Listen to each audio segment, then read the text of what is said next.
Hey, what's up? Welcome back dito sa ating channel dito sa Mavs TV. Alright, sa tayo nagbabalik ulit mga babayan at ngayon pag-uusapan natin ang mga balitang ating nakalap mula dito sa channel ni Philippines Trending News. Sa mga hindi pa po nakasubscribe sa channel ni Philippines Trending News, nandyan po sa ibaba ang kanyang channel at subscribe po natin mga kababayan at supportahan ang kanyang mga video uploads. At eto na nga mga kababayan, no? Japan at China nagkakainitan na, no? Alamin natin yan na pag-uusapan mga kababayan at sa isang nga pong meeting mga kababayan nagtagpo po ang Japan at China at ito namang pong China mga kababayan no, talagang binanatan po itong Japan at syempre hindi naman papayag ang Japan na basta-basta na lang sila babanatan ng China. Ang ginawa ng Japan mga kababayan ay binueltahan po no itong China. Alamin natin yan at pag-uusapan pero syempre bago ang lahat, please don't forget to subscribe. Like po ang ating video, pakilike ang ating video mga babayan para mas maraming makapanood ng ating video ngayon at suportan nyo na rin po dito sa ating channel, alright? Huwag na natin patagalin, umpisahan na natin to. Let's go! Samantala, mariing kinundi na naman ng mga senador ang panibagong pambobomba ng tubig ng China Coast Guard sa mga barko ng Philippine Coast Guard at ng Bureau of Fisheries and Aquatic Resources doon sa may Panatag Shoal.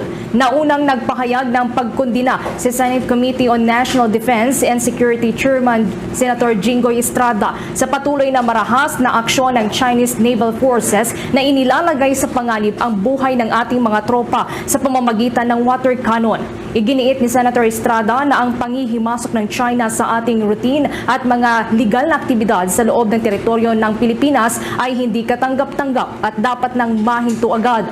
Samantala, ayon naman kay Senate Committee on Maritime and Admiralty Zones Chairman Senator Francis Tolentino, hindi dapat na makasagabal sa paggawa ng gobyerno ng tama ngayon at sa hinaharap ang patuloy na karahasan ng China sa ating mga barko.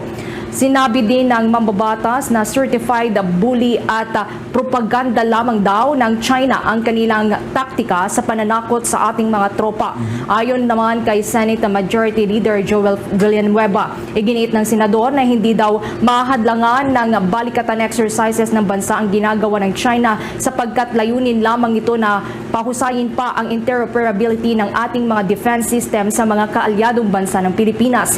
Nagpasalamat naman si Senator Villanueva sa patuloy pa rin na suporta na ibinibigay ng mga kaalyadong bansa at patuloy din silang susuporta sa pagpapalakas ng ugnayan ng Pilipinas sa mga like-minded countries.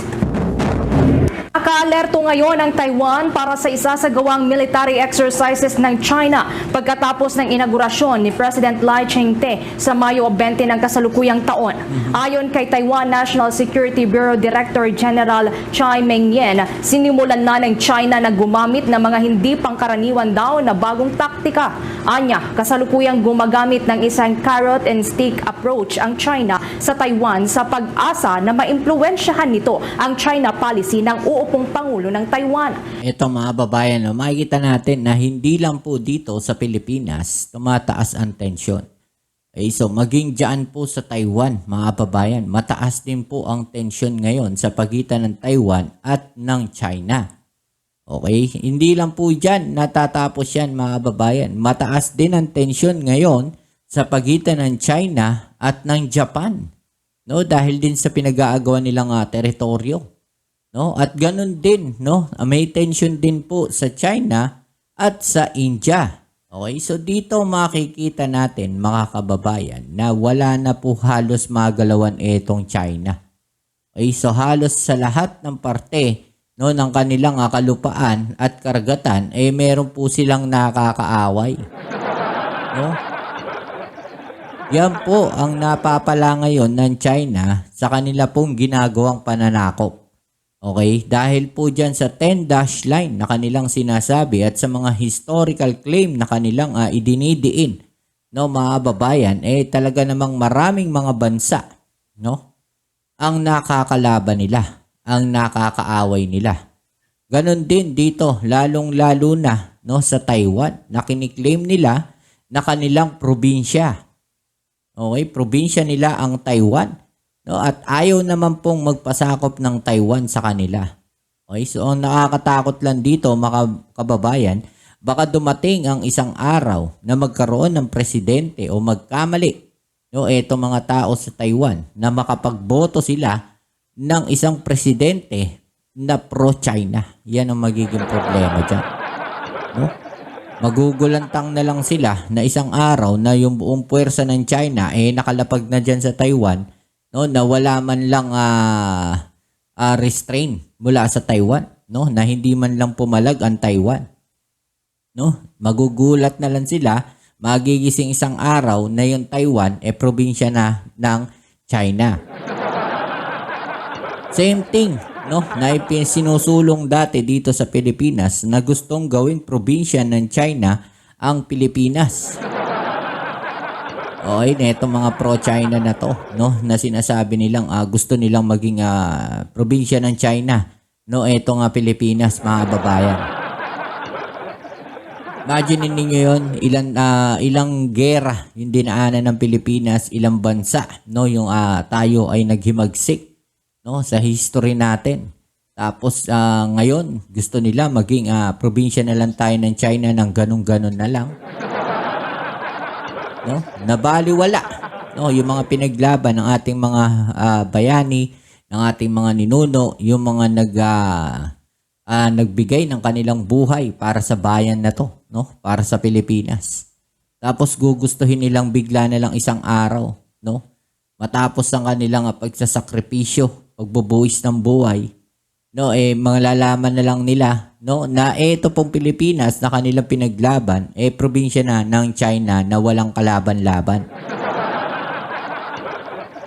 Diba? Napakasaklap po nun, no? Sampal yun doon sa mga bayani natin, no, na nagbuwis ng kanilang buhay. Diba? Tapos malalaman natin na gusto na itong mga tao ngayon, na itong mga pro-China, na maging probinsya tayo ng China. Diba? Sinabi din ng top security official na kailangan na pagtuunan ng atensyon ng Taiwan ang mga susunod na mangyayari pagkatapos ng May 20 inauguration mula Hunyo hanggang Nobyembre, kung saan posible daw na magsagawa ang Chinese Communists ng kanilang regular military drills para paigtingin pa ang pressure sa Taiwan, bagay na tututukan naman anya ng National Security Bureau ng naturang isla. Masaklap dito mga babae, mga missile po ng China lumalagpas po at dumadaan doon mismo sa himpapawid po ng Taiwan, no? Yun yung isa sa nakakatakot dito dahil baka mamaya, no, merong isang missile, no, di natin masasabi, no, na mag-malfunction o kaya sadyang merong tao, no, na sadyang hindi nila pinalagpas at biglang doon na lang pinabagsak sa Taiwan, talaga naman, no, malaking kaguluhan po yung mangyayari na yan. Yung mga ginagawang military exercises na to ng China over Taiwan, mga kababayan, no? Diyan mismo, no, sa katubigan ng Taiwan. 'Di ba? Nagpapalipad yung China ng mga eroplano nila over Taiwan, mga kababayan. 'Di ba? So napakadelikado po nitong ginagawa na to ng China na posible talagang sa isang pagkakamali, no, pagsisimula na isang malaking kaguluhan. Ihayag din ng Taiwan official na 3 beses nang naobserbahan ngayong taon na nagsasagawa ng Joint Combat Readiness Patrol ang China sa gabi na kanyang inilarawan naman bilang bagong development. Matatandaan na una na ngayon nagpahayag ng matinding pagtutok. Sa gabi sila gumagawa ng mga military exercises, no? Kung titignan natin, pwedeng exercises nila to ng paglusob, no, habang ang mga tao ay natutulog. No, parang nangyayari sa Israel, mga kababayan. 'Di ba? Pinapabagsakan sila ng mga missile, pinaliliparan sila ng mga missile etong Israel habang ang mga mamamayan nito ay natutulog. 'Di ba? So magugulat na lang sila, no, na nagsasabugan na diyan sa Taiwan. No, buti na lang sa Israel, no, meron po silang Iron Dome. 'Di ba? Na-anticipate lahat yung mga missile nila. No, na yung missile na pumapasok sa Israel. Kaya kukunti lang, no? Halos isa lang, dalawa, no? Yung mga nakakalusot na mga missile. 'Di ba? Sa 100, ilang piraso lang yung nakakalusot. No? Ganon yung siguro yung ginagawang taktika ng China dito na kung saan gabi, no? Yung sinasabi dito na naggagawa sila ng military exercises. 'Di ba? Siyempre, ikaw natutulog ka, may maririnig kang sumasabog na ganon. 'Di ba? Matataranta ka na lang Diba? Matatakot ka. No, ano yun nangyayari? So, nagbibigay yun ng ano tawag natin dito, threat dun sa mga tao. No? Nate-terrorize sila. Diba? Natatakot sila. No? Yan yung isa sa ginagawa ng China. Okay? Lang China sa nanalong Pangulo ng Taiwan na si Lai na tinuturing ito na bilang isang dangerous separatist dahil daw sa pagsusulong nito na magkaroon ng formal independence ang Taiwan. Tulad din kasi ng kasalukuyang Taiwan President na si Tsai Ing-wen, tinututulan ni Lai ang sovereignty claims ng China na ang Taiwan daw ay isang probinsya ng People's Republic of China. China at Japan, mga sangkay, nag-umpisa na pong magbanggaan. Pag-usapan po natin itong tumitinding, tawag dito mga sangkay? Problema ngayon na maraming mga bansa. Kagaya po nito, kinumpronta daw po ng China ang mga politiko sa Japan. At nag-warning daw po mga sangkay. Parang sa Pilipinas, ginagawa na rin po nila ito sa Pilipinas, mga warning. Pero, tandaan po natin na iba po yung Japan. Alam po natin mga sangkay na ang Japan may kakayahan na hindi po kaya ng Pilipinas. Malakas pong bansa ito sa kabila po ng katotohanan na matagal po silang nanahimik. For me, mga sangkay, ang Japan, ang sleeping giant. Bakit ko nasabing sleeping giant?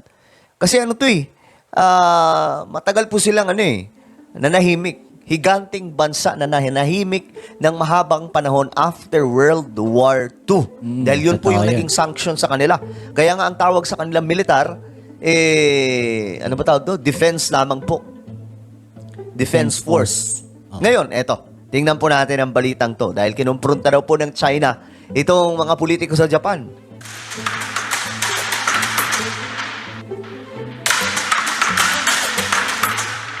Okay, Beijing, Tokyo face-off in the East China Sea. Ayan na, nagkaroon ng harapan ng dalawang mabibigat na leader.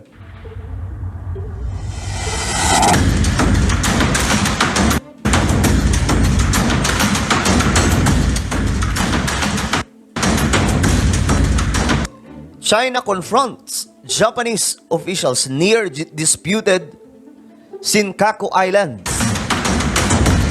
Mayroon din talaga sila mga problema, no? Pagdating sa mga isla-isla, parang sa Pilipinas lang. Ito pong Senkaku Island, mga kababayan, ay matagal na pong hawak ng Japan. No? Kasama po yan sa teritoryo ng Japan, no? Na inaangkin din ng China na pumasok po, no, doon sa 10-dash line na kanilang sinasabi. Okay? So kaya namang galit na galit din itong Japan sa China. Imagine ninyo matagal na namin teritoryo yung Senkaku Island tapos biglang aangkinin ninyo ng ganun-ganun na lang. Siyempre magagalit yung Japan. Diba? Nananahimik yung Japan Bigla nyong sasakupan ng teritoryo. No? Dahil dun po sa kanilang kiniklaim, no, na kanilang historical claim, no, ng Japan ay ng China. No? Yan pong 10-dash line na yan. Diba? At yung Senkaku Island, mga babayan, ay malapit po yan sa Taiwan. Okay, so halos ilang lang ang layo niyan sa Taiwan, mga kababayan. Yung Taiwan malapit lang sa China. Okay, so kaya nadawit po yan Senkaku Island na yan. 'Di ba? Napasok doon sa sinasabi nilang sa sinasabi ng China na 10-dash line.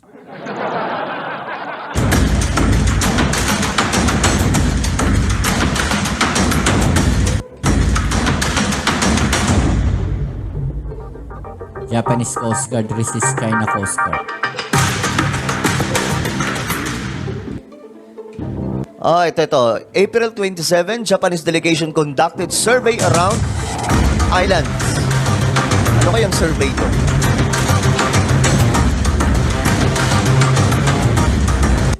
Delegation was led by Japan's former defense minister, Tomomi Inada.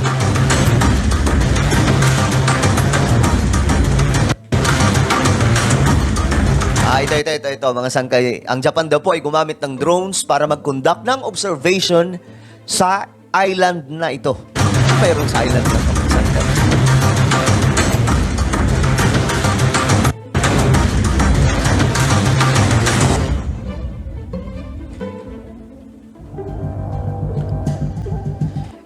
Ito daw po yung unang inspeksyon ng Japan sa area na ito involving lawmaker since 2013. So, ito po, itong Senkaku Island ang ano dito mga sangkay, pinakamainit na topic nila. Kumbaga, kung tayo may Ayungin Shoal na meron po tayo konfrontasyon laban po sa China na nangihimasok nga po itong China ang kiniklaim. Ito naman, mukhang ito rin po yun, itong Senkaku Island kung tawagin.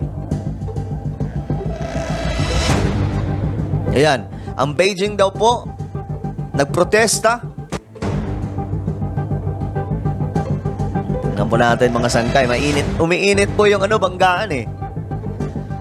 China called, tinawag daw po ng China, ito na lang, basahin na lang. China called Japan's inspection infringement and provocation.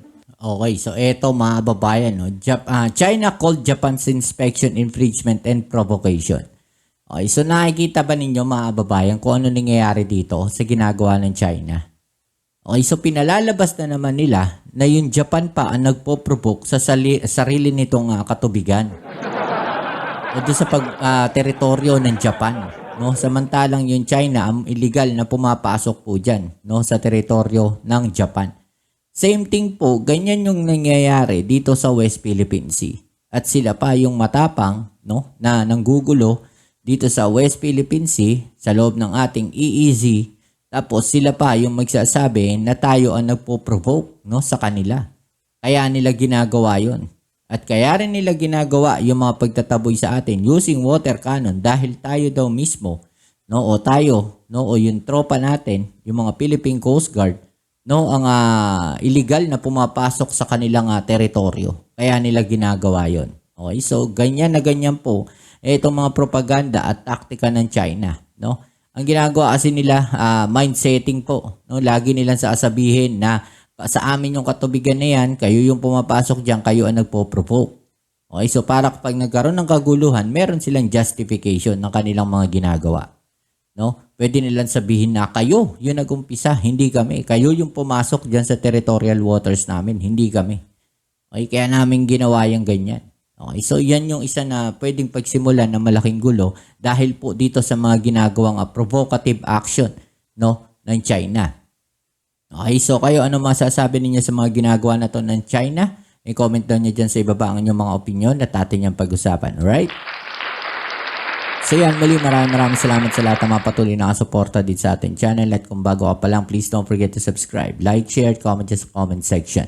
Kita-kits tayo sa ating next video. Ito muli ang inyong Kuya Mobs sa Mobs TV. Peace. I'm out.